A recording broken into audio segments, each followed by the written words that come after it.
أعوذ بالله من الشيطان الرجيم. بسم الله الرحمن الرحيم.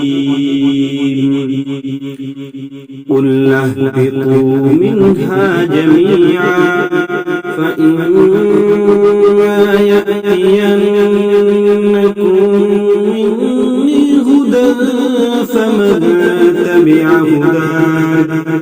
فمن تبع هداي فلا خوف عليهم ولا هم يحزنون. والذين كفروا وكذبوا بآياتنا أولئك أصحاب النار هم فيها خالدون. يا بني إسرائيل اذكروا نعمتي التي أنعمت عليكم وأوفوا بعهدي أوف بعهدكم وإياي فارهبون. وآمنوا بما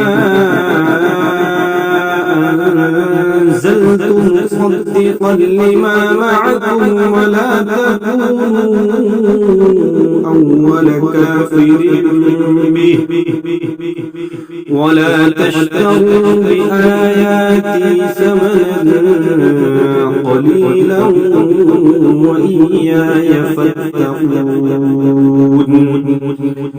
ولا تلبسوا الحق بالباطل وتكتموا الحق وأنتم تعلمون. وأقيموا الصلاة وآتوا الزكاة واركعوا مع الراكعين.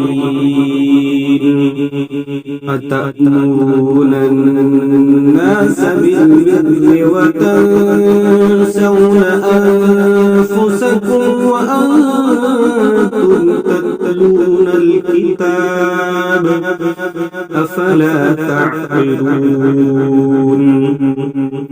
واستعينوا بالصبر والصلاة وإنها لكبيرة إلا على الخاشعين الذين يظنون أنهم ملاقو ربهم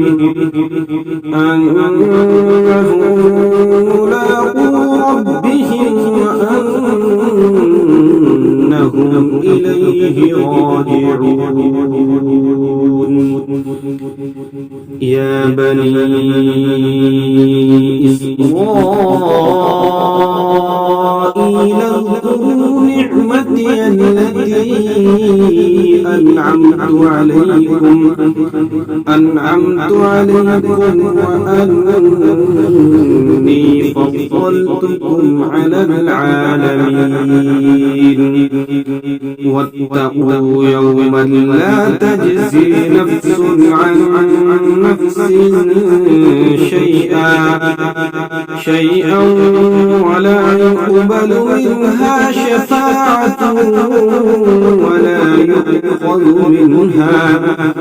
ولا يؤخذ منها عدل ولا هم ينصرون.